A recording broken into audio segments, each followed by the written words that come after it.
Welcome to the Predictable Revenue Podcast, where frontline sales leaders teach you how to build and scale an outbound sales team. This episode of the Predictable Revenue Podcast is brought to you by SDR Pods.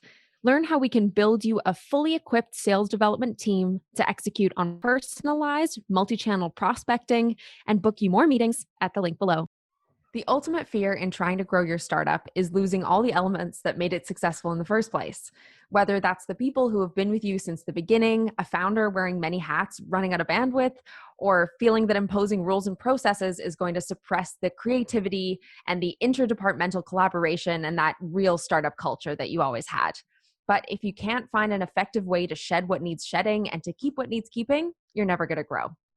I'm your host, Sarah Hicks, and on today's episode of the Predictable Revenue Podcast, I'm going to be chatting to an expert about how to scale your business so it sells like a Fortune 500 with the culture and agility of a startup.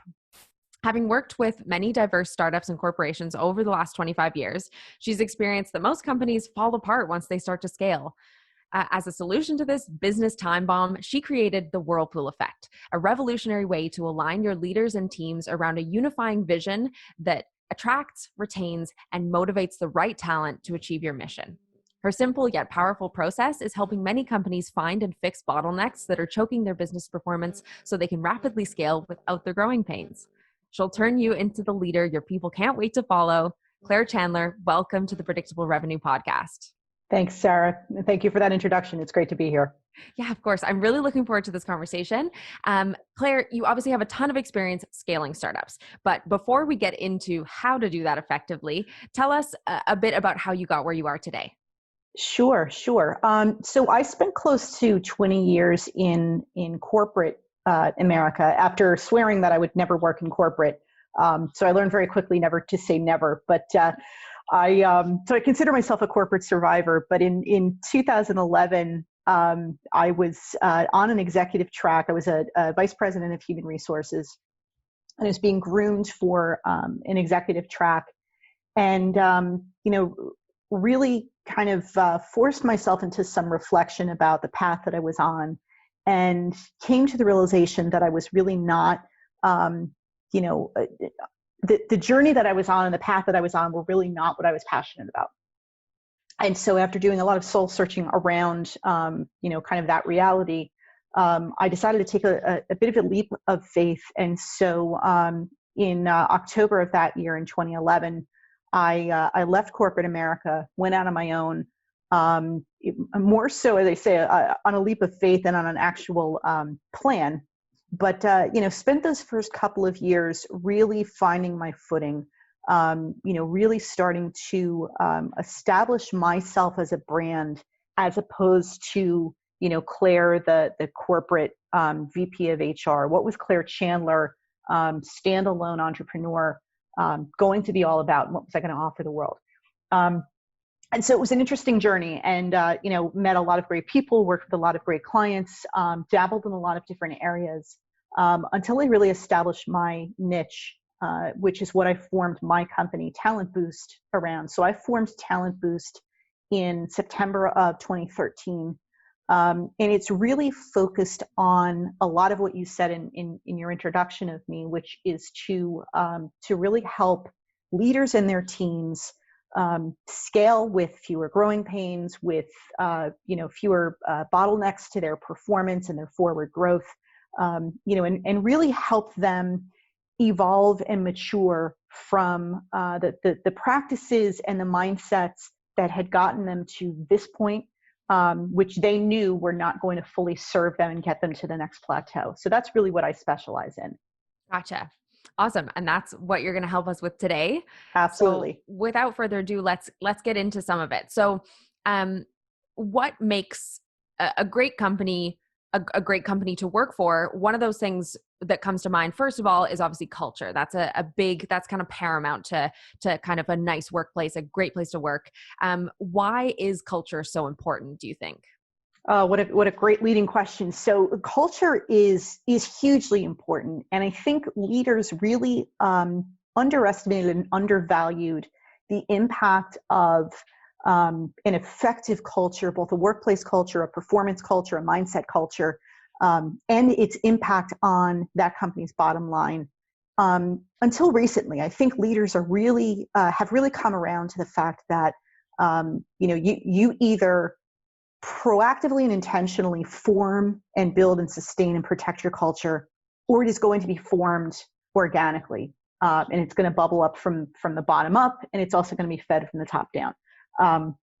And in my work with leaders, I have come to believe quite strongly that the biggest impact on a company's culture is the behavior of its leaders, because employees are watching, right? Employees watch who gets promoted, what gets rewarded, what behavior is tolerated, and the level to which innovation, ideas, input are valued and incorporated into the vision and the strategy of the company. So culture is really the strongest magnet that you have as a company. And as we know, magnets can do two things, right? It can attract and it can repel. If you are working on that magnet, proactively, positively, intentionally, it serves to attract the right talent to your team and to repel people that really aren't going to serve you best. If, on the other hand, you have allowed and permitted a toxic culture, the same rules apply with that magnet. You are going to attract additional toxic behavior, toxic talent, and toxic levels of performance, and you're going to drive your truly great performers right out of your company. So culture, it's such a great question. It's such a powerful question because it is truly, kind of the gravity that holds everything else together in a company. Right. So what are the key elements to a good culture, a positive culture? Yeah. So one of the things is clarity. And, that sounds like such a simple word, but let me kind of explain that. So usually when I work with a company, they are coming to me with some sort of pain points, headaches, symptoms. And they're saying to me, we've lost a lot of really good employees lately, or, our customer complaints are rising, or people are just not innovating enough. And there's something broken or, not performing as well as it should be in our culture, right? So they're starting to acknowledge that there's something about the culture that's not quite, working. And so the symptoms may vary that are, top of mind for that leader when they come to me, or when they finally acknowledge, they've got a big enough problem that they've got to bring in some outside help to help them address. But I always start with the same thing. I say, we have to get really, really clear on your mission. And I don't mean I want you to be able to recite your mission statement as you've got it on the website. Your mission statement really couldn't be more different than your mission. Your mission statement is for your your stockholders, your shareholders, the passersby to your website. It's kind of something you feel you need to have. But a mission is that core fundamental purpose that your company is all about. And that is absolutely the foundation for the right culture, the right people, the right processes, and the right way forward. So that's the number one component of culture. If you get the mission right and you make it so that every person in your organization at any level can visibly see a connection between what their role is, what they're being asked to do, and how it helps move the needle toward that mission, you're going to have a very positive magnetic culture. Okay. Can you give us an example of maybe a client that you've worked with, of what types of kind of missions they have? So not the mission statement, not what's on the website, not what we're saying to as you mentioned, the shareholders to clients, but that kind of internal mission. Can you give us an example of one that in your experience was part of a positive culture? Sure, absolutely. So I'll tell you a quick story about the best CEO I ever worked for. And it really informed the work that I do, and kind of impacted the work that I would do in the future after working for him. So this was a CEO of a very large global company, and it was his last CEO assignment before he kind of downshifted and phased into retirement. So this was a very experienced gentleman. And he came into the company at a time when they had just gone through a period of downsizing and sort of reforming what they were going to be about. So there was a lot of uncertainty. The culture had some cracks in its foundation. The people that were still in the company had survivor guilt, right? And which is a very real thing. And even the leaders sort of had this, I don't want to quite call it Stockholm syndrome, but they sort of were shell-shocked after the period of downsizing and cutbacks and layoffs and retrenching. So he comes in on the heels of that. And a lot of CEOs would have come in at that phase and said, we're going to change everything about what we do in the company. And we're going to just, everything you had in motion, we're going to just, break that apart and do something different, because obviously that's not working. He didn't do that. He spent the first 30 days in that role, traveling the country, meeting with groups of employees and listening to them, not selling them on his idea, of what the company should be about, of listening to them. What were their pain points? What were they hearing? What were they experiencing? What did they need? And after those 30 days, he came back around and he said, we're going to be about three things. We're going to be about employees, customers, and efficiency. And that doesn't sound like a mission, right, on the surface, because that is about as simplistic and fundamental as you can get. And this was a company that had a very flowery mission statement that nobody could recite, didn't really mean anything. It was a bunch of corporate words that really were total, crap. But so he took these three words and they became the pillars for the company. And what's so great about that is every single person, from the executive leadership team to the frontline union worker, could relate to at least one, if not all three of those pillars. And they could see how the job that they did, the role that they played, in some way impacted and contributed to at least one of those three things: employees, customers, or efficiency. And if you go back there now and you ask any of the employees who were there under the CEO's tenure, what were the three most important things as part of his mission, they would be able to tell you. Mm-hmm. And so it's a really powerful thing. And it was such a lesson to me that missions do not have to be complex. They do not have to be filled with, $1 million vocabulary words. And in fact, that works against you. The simpler, the more sticky in terms of, going back to that magnetic concept, mm-hmm. that really formed a culture of builders. Because what happened was every single person, they had transitioned from this period of downsizing and downshifting and layoffs and all of that. They shed their survivor guilt and they said, okay, we're going to reform and rebuild and now innovate and contribute in higher ways around these three things. And it really energized the company, and it brought in this period of growth and flourishment that the company had not seen in many years. That's amazing. What a great example. He was a cool guy. He was really cool. A tremendous guy. Yeah. If you're listening right now, if you're a founder, take a second to think about that. What is your mission for this company? It's not the mission statement, but it's something simple. It's something magnetic, as Claire said. It's something that every single person in the company can be working towards daily. Every single kind of action they take, every task that they perform is working towards this mission. So take a second to think about that. And a really interesting thing, Claire, about that example for me was the fact that CEO, even though he was part of a very large company, went out and got the input of all of these employees. I think that ties us back to the kind of key theme here, which is that's something that is much easier to do in a startup. If everyone's, in the office together, right. It's like the bullpen and I could throw a piece of paper at the CEO over there and, right. The CFO's to my left or whatever. It's so much easier to have that kind of collaborative feel. So, and that's something that really, I think, makes startup cultures often really lovely, is that ability to kind of collaborate and chat. And as you mentioned, like innovate, and all of these things are happening sort of organically when we're all right. in that small space. So how do you retain those elements as you start to grow the company? Yeah, it is so critical that you do that. And it is one of the hardest things you're ever going to do, right? Because you can't just get a big old needle and withdraw from the founder, some DNA, and then infuse it in every new person, in every new division, in every new state or new country that you open an office in.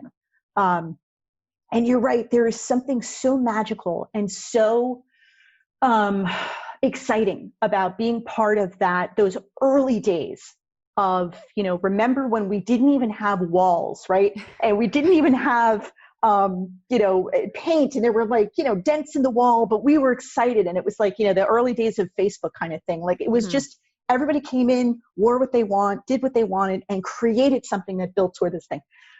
So how do you take that and how do you bottle that up?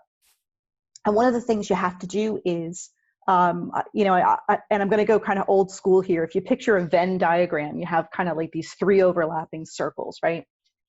If you kind of take in the first circle, what I'll call sort of your past state, your creation story, what are some of the things that led that founder or that small group of partners or leaders to form that company in the first place, right? What was some of what drove that origin? What were some of the things that you were all about? Why did that matter? Who were some of the early clients that you served? And what was so unique about what you did? Capture that in that first circle, right? Now kind of go to, okay, we're in present day. What are the priorities that we're looking at today, this month, this quarter, this year? And start to identify, what's fundamental about those? What are the clients that we love and what's unique about those? Who are some of our star performers and what are some of the traits they possess, right? And kind of put a circle or ring fence around that. And then the third circle, as you've probably guessed, is the future, right? What's the vision for where we want to go? Why is that important? Why is it so important that we pull everybody in that direction? What are some of the skills? What are some of the capabilities and competencies that we're going to need to get us there? And the more you flesh those out, and again, these are kind of basic sounding questions, right? It's the who, it's the what, it's the where, it's the why. The more you flesh those out and bring those circles until they overlap, there's a sweet spot there. And you said in your opening comments, which I think is so important, you also have to decide what you're going to let go from your past. Because as the great Marshall Goldsmith would say, what got you here is not going to get you there, right? Some of the things that you did and that you focused on and paid attention to in the early days are not necessarily what you're going to need as your company reaches adolescence. And it's certainly not what your customers are going to be expecting from you in terms of behavior and mindset and sophistication down the line, right? So kind of bringing those 3 circles together and saying, where is that sweet spot among the 3? The mission, as you start to evolve it, is really going to emerge. Mm-hmm. And that mission is going to be, when you first start out, those small companies, the startups, are expressions of the founder's personality. You don't have to lose that as you grow. You want to take the best of that and move that into the sweet spot of who you are now and what is working well for you, what you want to aspire to be, and what's going to move you forward. And keep that, along while leaving behind the other baggage that no longer is going to serve you. Got it. So you want to distill the great bits of your creation story, the great bits of your kind of foundation of your beginnings, and then your current priorities, and then finally your vision for the future. And you want to distill all the best things out of all of those. And then once those kind of 3 circles, as you say, overlap in that Venn diagram, it's in there that you'll find that mission, that true mission, not the flowery statement, but what you guys really are all about. Yeah. And what's great about this is, and I really should shut up because I'm going to talk myself out of a future consulting gig. Entrepreneurs can do this on their own. You don't necessarily need to pay somebody to come in and facilitate that part of the conversation. You can literally, even if you're a one-person shop, you're a solopreneur, you're just starting out, or you're even just sort of refining how you're going to take what you've started to that next plateau. You can do this on the back of an envelope, on a flip chart page. You don't have to have somebody like me come in and walk you through that, because the answers to those questions are within you. And those first questions are very simple and they're very foundational. So, I think anybody listening to this, that's a great first assignment, if you will. Not sure they all came here looking for homework, but we're going to give it to them anyway, yes. Right? To really kind of take those circles and, flesh them out to the extent that you can. It's often hard for us to see our own forest, but when you break it down like that, these are questions that anybody can ask, and will really help you distill, as you said, the finest of what you want to bottle up and bring forward. Amazing. I want to get back to something you mentioned a couple of minutes ago, and it was in this example of your great CEO. You mentioned the company had struggled. Of course, that's why they brought him on. Right. And the people that were still there had kind of a survivor's guilt, and you mentioned the word kind of shell shocked about things. And I think that is particularly poignant right now, because that's kind of the position that a lot of companies are in.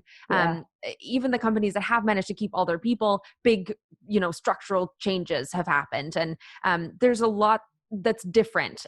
Maybe a workforce is now completely remote that used to be in this wonderful office with the dents and the poster hanging on the wall. How do you think, specifically in the instance where now we're moving to a remote workforce, how do you think we retain those elements of culture for this specific instance? Yeah, great question. I think this time that we're living in, as unprecedented as it is, I'm an eternal optimist, and I always look for what's the silver lining, what are the opportunities. When a client calls me and says, we just lost a superstar performer, I say, okay, this is your opportunity to bring on somebody who's even more of the right talent for you, right? Mm-hmm. So when I look at what COVID has done to impact businesses, and it has forced a lot of businesses to close, we can't ignore that reality. And it has forced a lot of other companies to furlough or lay off, workforce. So as you say, survivor guilt is a very real, globally felt kind of a thing right now. I still want all of us to look for what are the opportunities in that. One of which is we're still not fully going forward full steam ahead. As much as I encourage clients and prospects and audiences to maintain that one eye on the longer term horizon and not just focus on the firefighting and the keeping the lights on. It's very difficult. It's easy to say that, and it's very aspirational to say that, but it's hard to do because we're not totally out of the woods yet. But one of the things we can do, especially with those companies that have pivoted to more of a remote sort of way of working, is to take this time to reflect, not hibernate, but to reflect and say, we were forced to pivot when perhaps we had convinced ourselves we weren't quite ready, but we didn't have a choice and we've done it anyway. What are some of the things that we stopped doing and have not missed, right? I think that the biggest thing that this has changed for a lot of businesses is not so much who they are and what they're going to be about, but how they get their work done. And the how is always going to evolve more so than your why or your who, right? It's how you get from A to B. How do you do it more and more efficiently, more and more effectively, while maintaining as high of a standard of product and service delivery, customer satisfaction, employee loyalty, and all of those things. One of the other, so that's kind of a key point. One of the other things I think that has been interesting to see is the pivot of these workforces to a more remote way of working has actually improved productivity, has actually improved morale. And this is not a 100% true for everybody, but I've seen it in many cases, where employees are saying, I wasn't sure I was going to like this sort of, working in one room while the kids are knocking on the door and they need their meals and, the dog needs to be walked and the laundry needs to be done, et cetera. But they're finding that after those first kind of bumpy days, they've gotten into a rhythm where they can log in a little bit earlier than they might have because they don't have a commute. They can take, chunks in the middle of the day to help their kids with homework because now we all had to homeschool, right? To a certain extent, we had to do, learning remotely, make the meals, walk the dog, do the laundry. And then we can log back in when, we're ready to focus again. So productivity has actually gone up in many, many cases. The other thing that I've seen is that collaboration has increased, which feels counterintuitive. But because of the technology that we've got available to us, we're talking on Zoom right now. A lot of companies have made much better use of video technology and collaborative tools. So where, you and I may have worked, in offices next to each other in a physical location, we often would take for granted, okay, at some point I got to catch up with Sarah on this project. Well, now we're more intentional about, I've got to carve out time where I can be fully present and there's no distractions because people are calling out, hey, I'm going to go order pizza. What do you want on your slice, right? We don't have that now. We have just sort of this intentional carving out of time to work on projects and to solve problems. So the collaboration has gone up. I think one of the things that kind of gets to the root of your question that has taken a little bit of a hit, and leaders need to pay particular attention to this and focus some time on it, is while collaboration has increased, connection kind of drops. And it's the same sort of false sense of connection that we all have who are on Facebook. We think, wow, I have so many friends from, high school and from grammar school and from the street I grew up on that I'm reconnected with. Are you really? I mean, really all you are is linked to whatever feed they want you to see about their lives, but we're not actually getting together with them physically. I mean, if we are, that's wonderful. But so I think, that's kind of a caveat for leaders, especially in a startup culture like you described, where they went from all being in the same room, being able to sort of huddle together, get in the bullpen, whatever, be a one paper ball's throw away from connecting with somebody else physically, right? And now they've shifted to remote. And so it's really, really important to, as a leader, to check in one-on-one with as many of your team as possible. And also, if you're a startup whose culture was normally about huddling at different times of the day, maybe sending people out for the weekend with a clap out or whatever you do, you can do that through technology. You can do that through Zoom. I've seen there's a company, they're not a client of mine, but I know them very well, that normally has a managers conference of 200 employees that they meet every year. Well, they canceled it this year for obvious reasons. They held it on, I don't know if it was on Zoom or Microsoft Teams, but they literally had little windows of all 200 people. Not quite the same, it's not quite the same as sort of, ducking out and certainly going to happy hours, every night. But there's something to be said about that. And I think, leaders and founders, and especially in a startup kind of an environment, you've got to pay particular attention to what are the things that you're missing from the social side of things. Make time for that, instigate those and facilitate them, because that's the part that your employees are hungering for. Absolutely. So kind of the key takeaways here are, number one, look at what you don't actually miss. What are the things that aren't actually wasting time? What are the parts of being in person that are actually okay to be left kind of there in the past? Keep your finger on the pulse with the team, and make sure that you actually know what's going on. Because as you mentioned, there's this ability to kind of look at all the work that's being done without checking individually on anybody and think, oh, everything is perfect. It's all going great. It's all going smoothly. But you need to, as a leader, to kind of make sure that you're actually checking in with your people. Right. And then find a way to replace these great social occasions or events or whatever made your company what it was. Make sure you find a way to replace those, because as you're saying, and I can agree, as somebody who was in an office, those are the parts that we miss. It's the getting together and the fun stuff. So find a way to kind of work that into this virtual life. Absolutely. So since a lot of the listeners on the line right now, and a lot of our kind of predictable revenue listeners in general are sales practitioners and sales leaders, I'm going to gear this question to sales. And you kind of mentioned it actually in your example there about if a founder comes to you and says, oh no, I've just lost a great producer, top producers, top sales talent. And you say, okay, well, there's a silver lining. There's an opportunity maybe to hire somebody even better. So a vital step to scaling a company is always going to be bringing on more people. That makes sense. That's a no-brainer. But then the people are integral to the culture. So how do you make sure that each person that you bring on, and we'll say specifically in this instance, the sales force, how do you make sure that you're hiring the right sales force that fits into that company culture?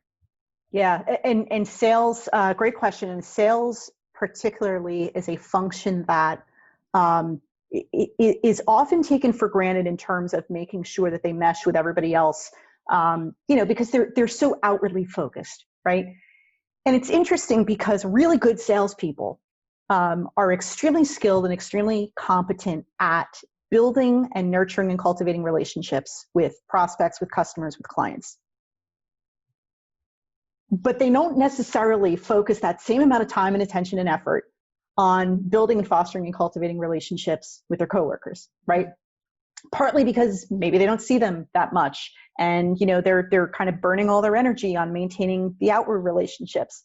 But here's the thing: the sales brings in the opportunities, right? But you feed them into operations. You have to feed them back into marketing. You have to feed them back into finance.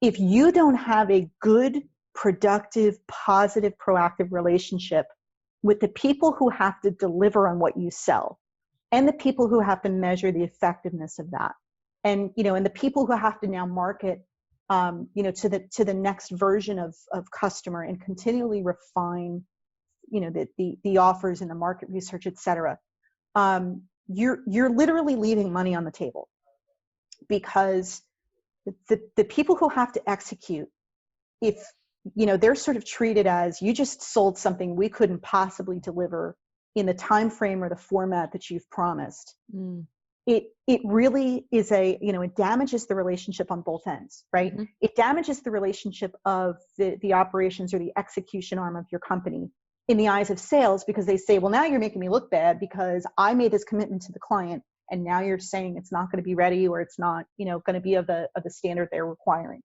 But you're also damaging the reputation, obviously, of that salesperson, who really should have done their internal due diligence as much as they did their external due diligence. Mm-hmm. And we all know some clients don't want to hear about your limitations, right? And they just want you to say right on the spot, yes, we can deliver that. But if you don't have that relationship on the back end where you've built up some equity to say, there are going to be times like that where I'm going to have to promise, sort of overpromise something. But I'm here with you, and I'm going to learn from you, realistically, what are the expectations I need to set? If done right, your sales arm is your research and development arm of the company, right? They are constantly nurturing those relationships with the customers. They are constantly looking for not just what they need today, but what they're not saying and what they're going to need in the future. And if they've got a positive relationship with the people in the back room who are executing and researching and marketing, et cetera, if they've got that positive relationship, they can take that market research, that frontline research, back to them and say, here's what's going to come down the road. And it will continually innovate and evolve the company and their ability to get out in front of, the next thing the customer wants. And so saying all of that is just sort of this is kind of what's required.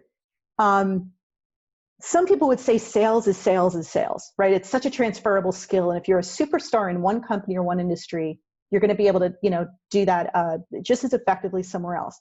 I have seen more salespeople fail moving from one company to another, who have been hired on, their past track record, testimonials of clients and customers, et cetera, who have absolutely flamed out in a new organization because the internal relationships aren't worked properly. The leadership sees the sales arm as a necessary evil, but not integral to, the growth of the company. Mm-hmm. There are, a myriad factors for why salespeople specifically, but any role, can flame out.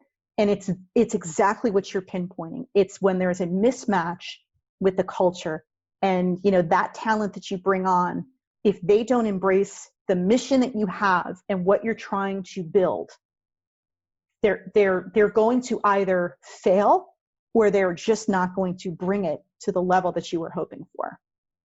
Okay. So if I'm a founder or a leader that's hiring for sales talent, what do I want to look for in the interview process or in getting to know that candidate, so that I can kind of do some kind of internal test for myself to see if they do match up with this culture that I've created?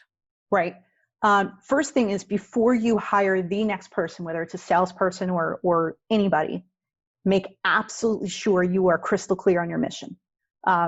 I don't mean to keep repeating that, but it is so foundational, right? If you are not, as a leader and everybody down the chain who might possibly interact with this prospective candidate, if you are not completely clear on your mission, and don't understand it, don't embrace it, don't commit to it, and don't see how you connect to it and how other people can connect to it. You know, as they say in sales, if you don't believe it, you can't sell it, right?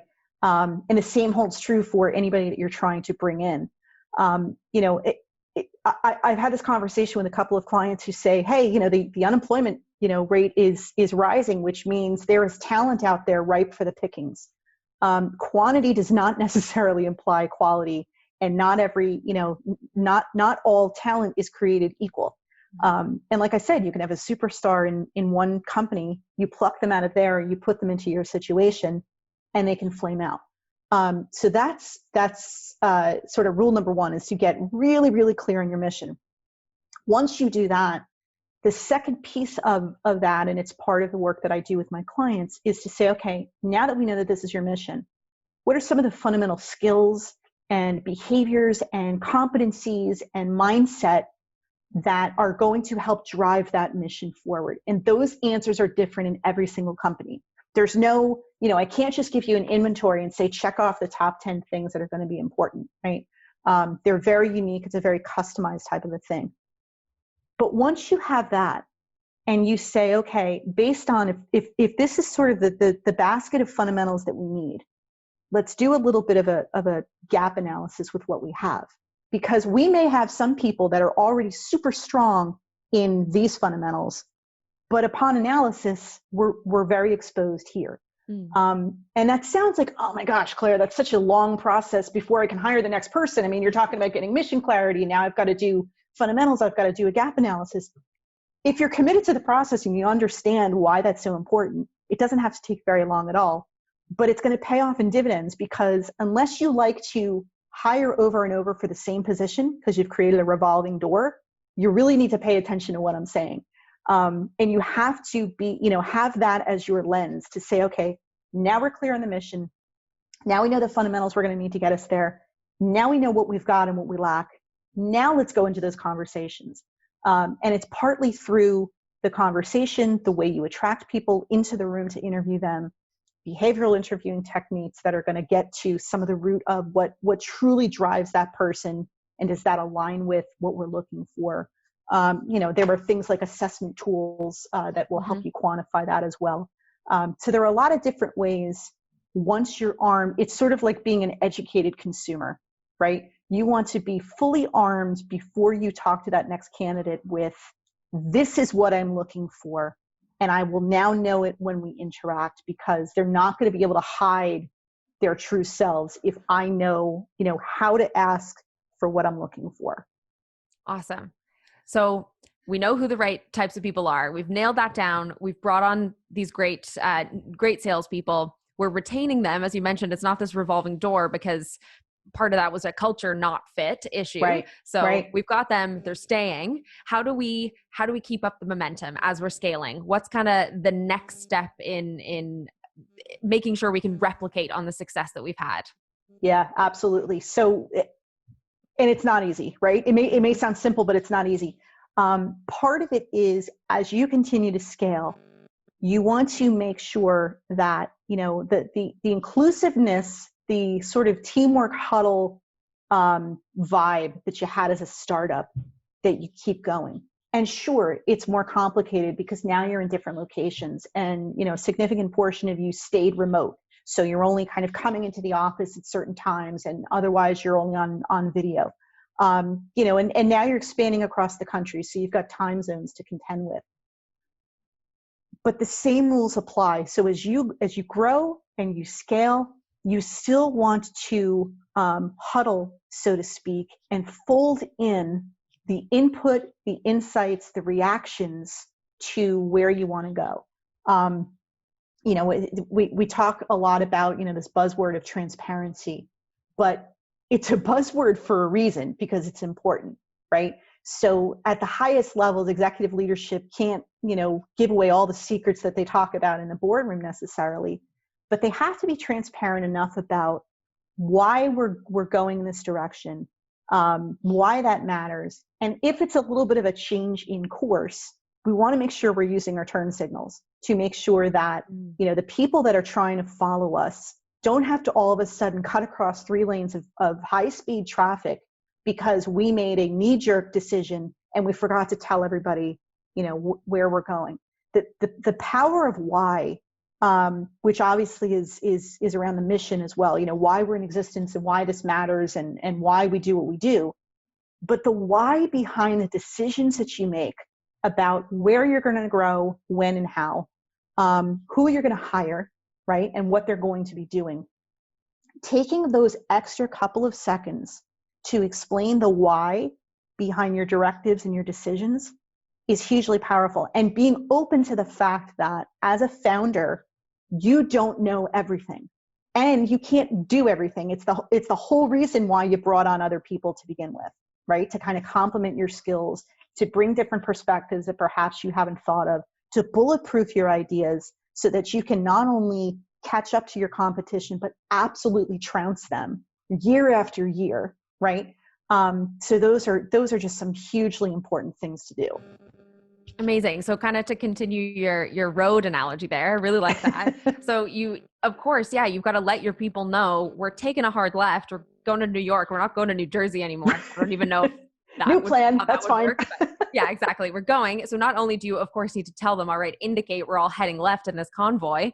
Right. But why? Why are we going to New York now instead of New Jersey? I thought we were going to New Jersey. It totally makes sense that, yeah, for this kind of direction, as you mentioned, for everybody to feel that buy-in into that mission, everybody needs to know why the decisions are being made so that they can agree and then, yeah, put their everything behind that new decision and help. It's almost like if you're thinking of more travel analogies, if it was like a massive boat and one person's trying to turn like a tiny fin and get the whole thing to go, right. Get the people on the oars to pop them out and help you make the big turn, and things will go so much more smoothly. That totally makes sense to me. Is there any kind of like structured framework or anything that you recommend to kind of startups that are looking to scale this kind of thing? Like any, very structured process that they should start to follow? Yeah. So what I typically do, so I'm really going to talk myself out of some consulting gigs here, but that's okay. So I talked about, the importance being that very first thing is getting clear on your mission. The second thing being, what are the fundamentals that are going to be required to move that forward? And the third one being, and what those gaps are that you want to fill. The next step from that is, what are some of the strengths you already have on your team that you can leverage, right? Of those fundamentals, we talked about the importance of zeroing in on where your gaps are so you can hire and fill those gaps strategically and intentionally. But of course, the upside is you're going to have a lot of strengths already on your team. Acknowledge those, recognize those, reward those, bring those out more, and let people play to their strengths. So what are some of the strengths that you can leverage that are already on your team? You'd be surprised how many people have a lot of strengths that they've been kind of put into a role where they barely get to use those. So really kind of using that again as a lens to say, this is somebody who's really good over here. Why on earth do we have them in this position? Because a lot of times you have the right talent, they're just not in the right seats, right? So there's that piece as well.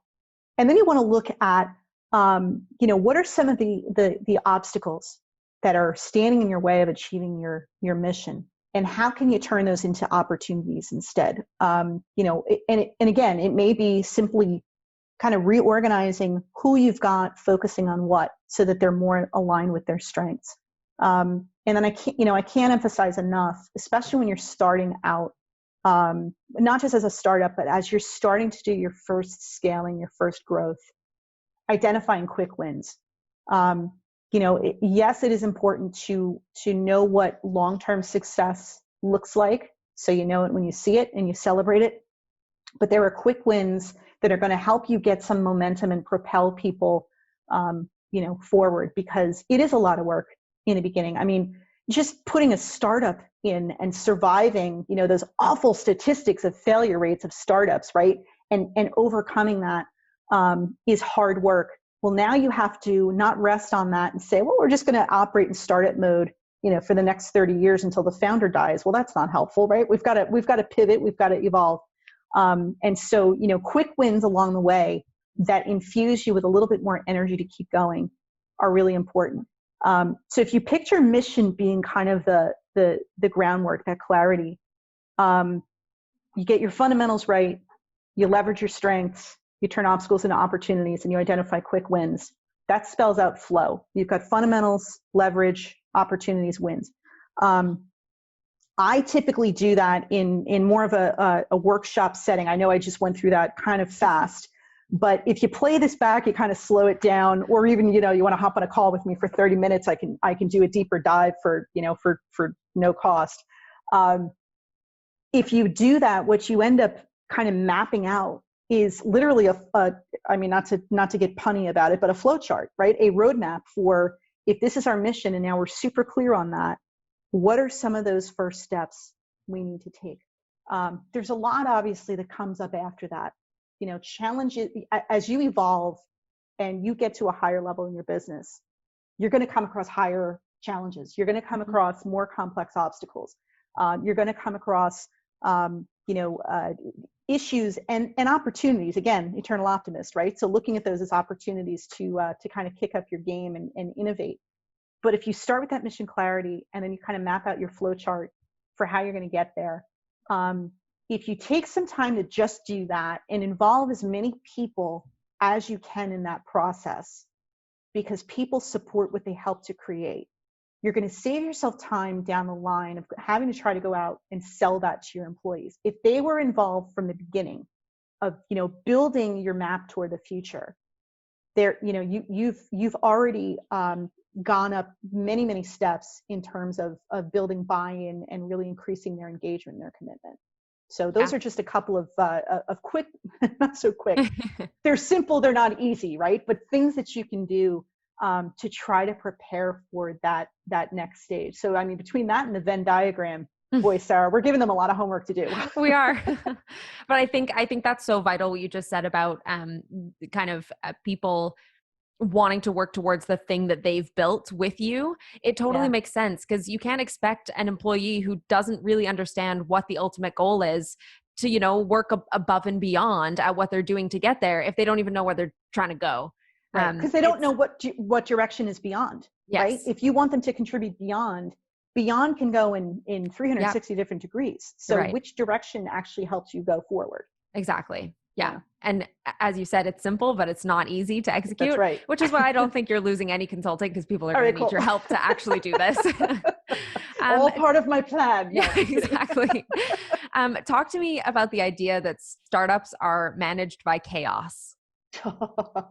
Yeah. Okay. So, founders of startups are by nature entrepreneurs. So this is, entrepreneurs, founders of startups, partners or whatever.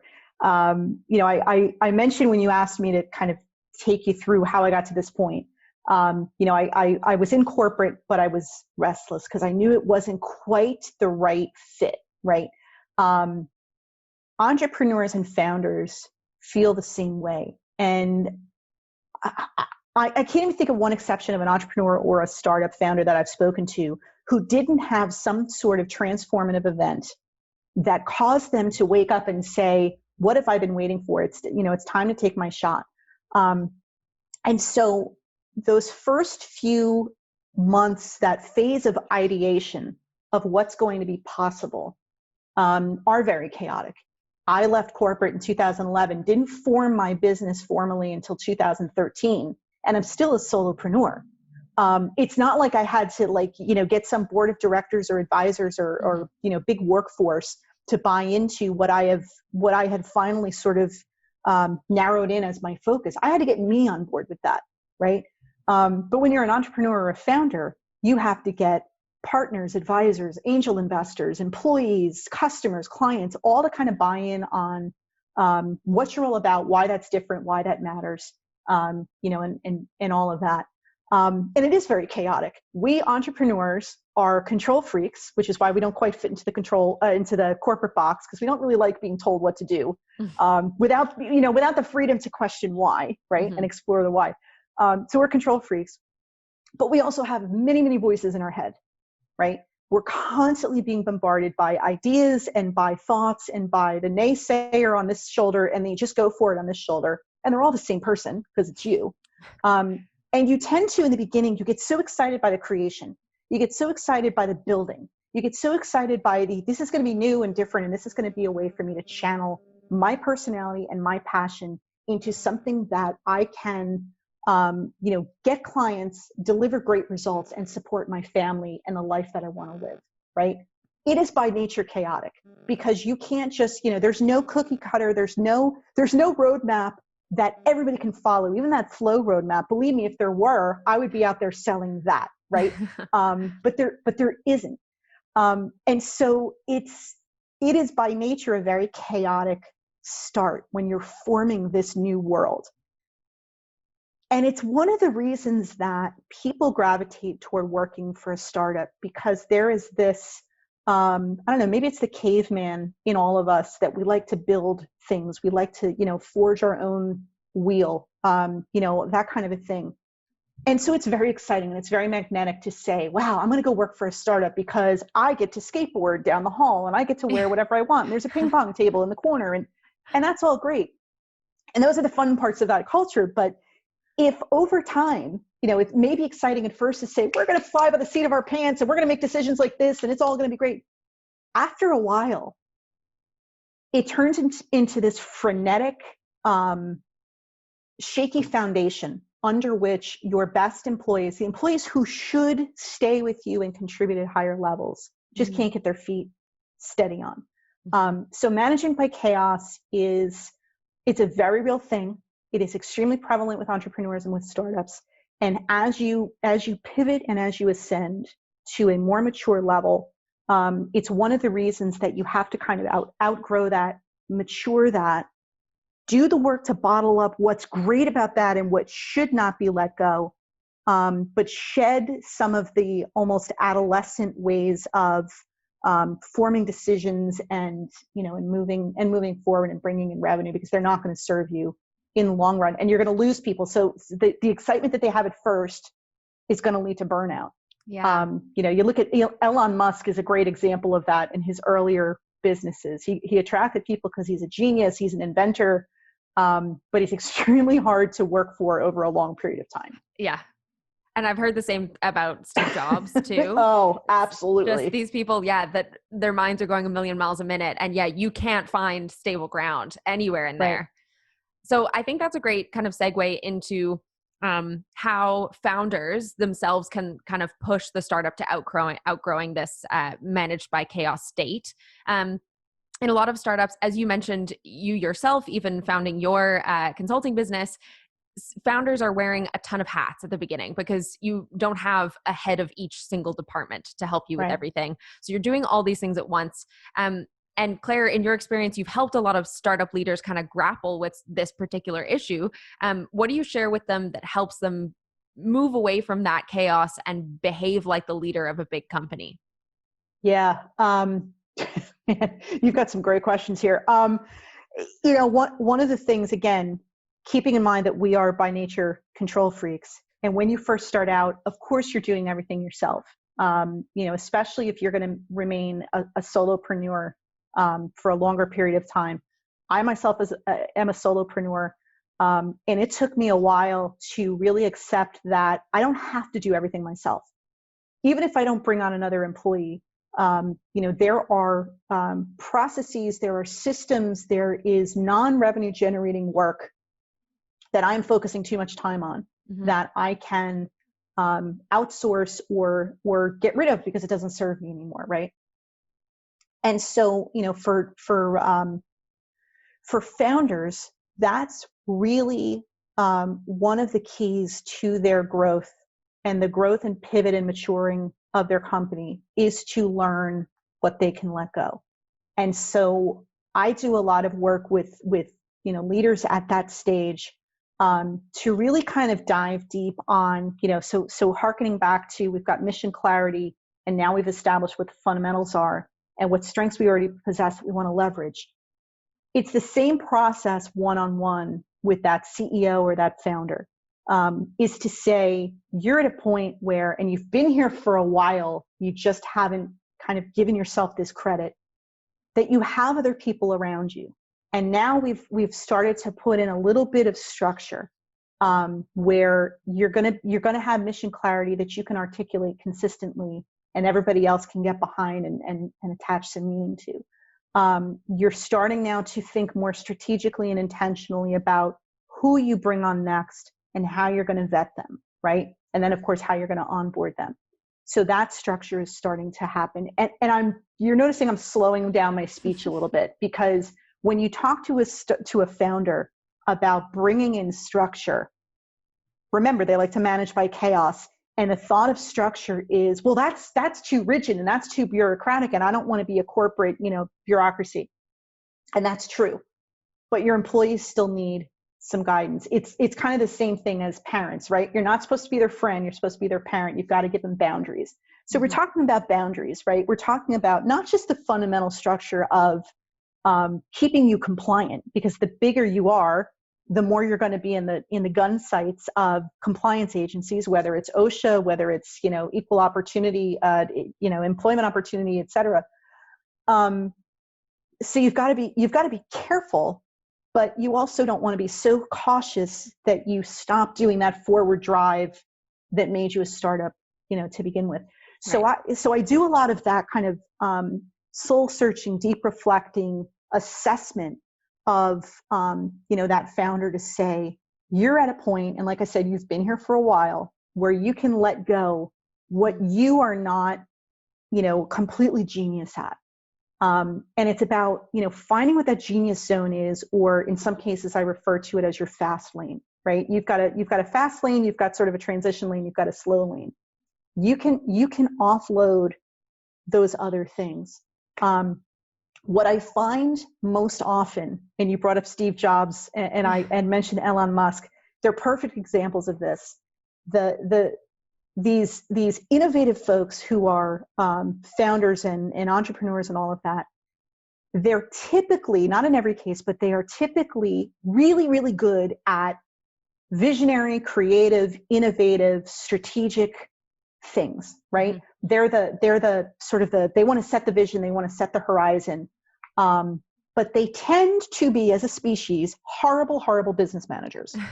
And then there's sort of they're kind of 50-50. Some are pretty good people managers. Some, like Steve Jobs and Elon Musk, their employees hate them as people, but they love where they're headed, right? And so it's really about kind of heightening that leader's self-awareness about, this is what you are supremely talented at. And here's the beauty. You could focus only on doing that stuff because you're big enough now, mm-hmm. and you're trying to mature in a direction where you can offload the business management, the people management, the compliance side, the going out and getting new clients, and just stay in your fast lane. It's a difficult transition because the first time you have to let something go as an entrepreneur, as a founder, it's very, very scary. It's like, Linus, the Peanuts comics with his security blanket. Yeah. It's a traumatic thing. But once you kind of let go and you realize, wow, like I feel lighter, and I feel like I can focus my entire day, my entire week on setting the vision, making course corrections, connecting with employees, and getting us closer there, and not worry about all this other stuff, and build a more successful company because of it, then they're full advocates for the process. So it's such an important point. Totally. And it, of course, it makes sense that it would be difficult to part ways with all these things that you have really felt like you've controlled, or, and you ultimately have been the bringer of success in all of these different areas. But now that you're there, and as you've said, you've been there for a while, it's steady, it's repeatable. You've figured out a way to replicate the success. Now you need to hone in on what you're really good at and continue to do that. And that's kind of the biggest strength that you can bring to that company. And right. we figured out how to hire the right people and the right people for the culture and for the company. So you've got a great team around you. You've figured out how to do that. Lean on them. You brought That's them on right. for a reason. Let them do what they were brought on to do. And yeah, it's like a whole team working towards one thing rather than one person trying to pull all the bits and pieces together. That's exactly right. Amazing. Well, Claire, it's been so amazing having you on the show. This is such an incredible kind of arc of how to go from a complete chaotic startup to this much more structured, yet still fun and with great people type of larger company. Because I think it is a fear that you're going to lose all of these great bits that go into a startup as you're trying to grow into a larger company. But it is kind of important if you want to be able to retain those amazing people, as you mentioned, and give people kind of a stable footing, but still with those lofty ideas that you had when you were founding the company. Exactly. If people want to learn more from you, where can they do that? I would encourage them to come see me at clairechandler.net. You can learn more about me and my background. There's a ton of free resources you can download. And there's some ways that you can connect with me and we can have a conversation. So look forward to it. Nice. Well, thanks everyone for watching. And thank you so much, Claire, for being on the show. Thanks. It was a pleasure. Thanks, Sarah.